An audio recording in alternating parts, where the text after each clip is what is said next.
পাশে থেকো, প্রচুর পরিমাণে কমেন্ট করো বন্ধুরা।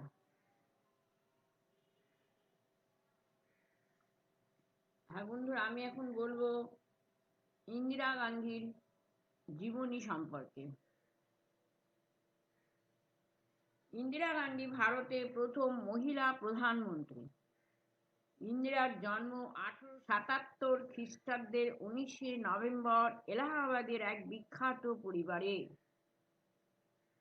তার ঠাকুরদা মতিলাল নেহরু ছিলেন প্রখ্যাত আইনজীবী ও স্বাধীনতা সংগ্রামী। আর বাবা তো স্বনামধন্য স্বাধীনতা যুদ্ধের নায়ক ও স্বাধীন ভারতের প্রথম প্রধানমন্ত্রী জওহরলাল নেহরু ও কমলা নেহরুর একমাত্র কন্যা ইন্দিরা। ইন্দিরার শিক্ষা কবিগুরু রবীন্দ্রনাথ ঠাকুরের শান্তিনিকেতনে, পরবর্তী উচ্চশিক্ষা জেনেভা ও অক্সফোর্ড বিশ্ববিদ্যালয়ে। হিন্দি, ইংরেজি ও ফরাসি ভাষায় ছিল তার দখল। পারিবারিক ঐতিহ্যের ধারা অনুসরণ করে ইন্দিরা গান্ধীও প্রথম বয়সে স্বদেশী আন্দোলনে সামিল হন। 1930 খ্রিস্টাব্দে বালিকা ইন্দিরা গঠন করেন গান্ধীজি দৃষ্টান্ত অনুসরণ করে চরকা সংঘ। 6000 কিশোর কিশোরী নেতৃত্ব দিয়ে গঠন করেন বানর সেনা। 1938 খ্রিস্টাব্দে কংগ্রেস দলের সদস্যা হলেন ইন্দিরা। 1942 খ্রিস্টাব্দে ফিরোজ গান্ধীর সঙ্গে তার বিবাহ হয়।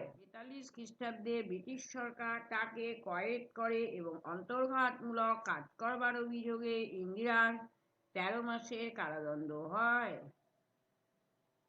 দেশ স্বাধীন হবার পর কংগ্রেস পার্টিতে ইন্দিরার ভূমিকা ক্রমশই গুরুত্বপূর্ণ হয়ে ওঠে।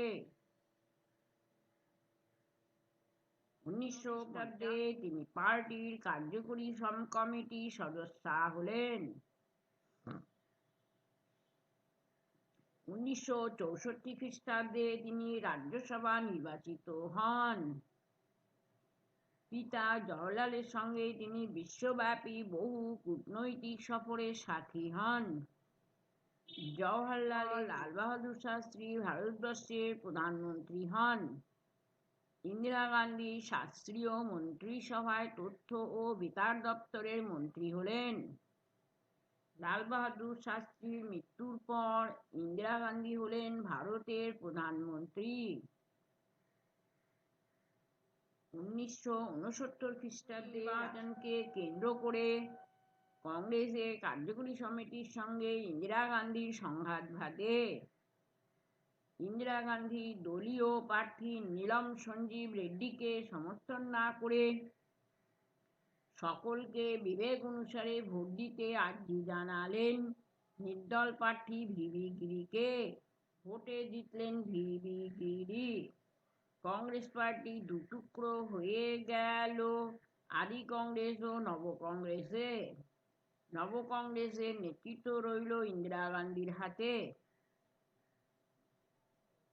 বন্ধুরা, আপনারা শুনছেন ইন্দিরা গান্ধীর জীবন কথা। 1971 খ্রিস্টাব্দে লোকসভা নির্বাচনে ইন্দিরা গান্ধীর নেতৃত্বে নব কংগ্রেস ক্ষমতায় আসেন। ইতিমধ্যে ভারত পাকিস্তান যুদ্ধে ভারত জয়ী হয় এবং বাংলাদেশ শেখ মুজিবুর রহমানের নেতৃত্বে স্বাধীন রাষ্ট্ররূপে আত্মপ্রকাশ করে।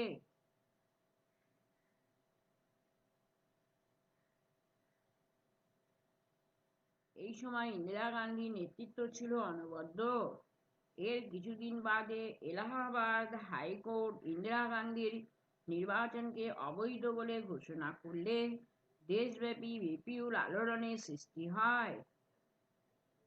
জয়প্রকাশ নারায়ণের নেতৃত্বে বিরোধীরা একত্রিত হলে নিজের ক্ষমতা রাখতে ইন্দিরা গান্ধী জরুরি অবস্থা জারি করেন। 1975 খ্রিস্টাব্দে 26শে জুন সারা দেশে ইন্দিরা গান্ধী তার জনপ্রিয়তা হারাতে থাকেন।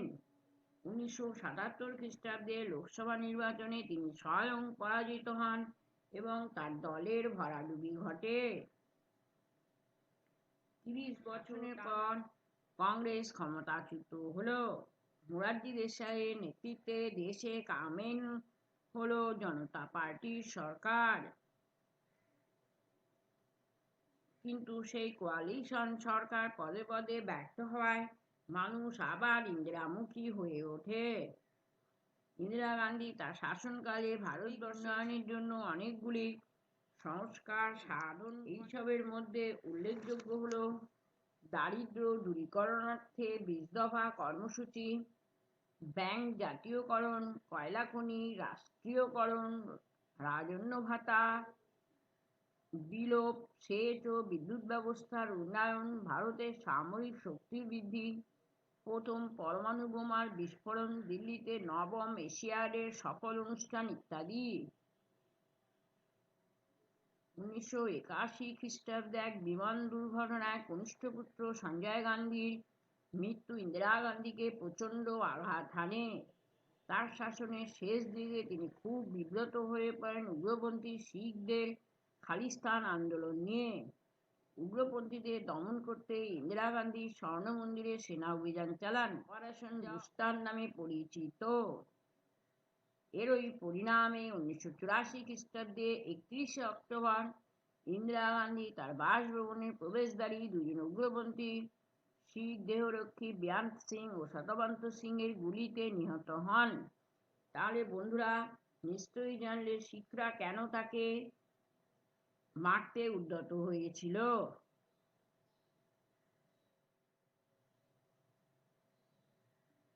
মানে তিনি শিখদের দমন করতে স্বর্ণ মন্দিরে সেনা অভিযান চালান, তারই পরিণামে কিন্তু তার মৃত্যুবরণ করতে হলো শিখদেরই হাতে। এই ছিল ইন্দিরা গান্ধীর সংক্ষিপ্ত জীবন কথা। Thank you.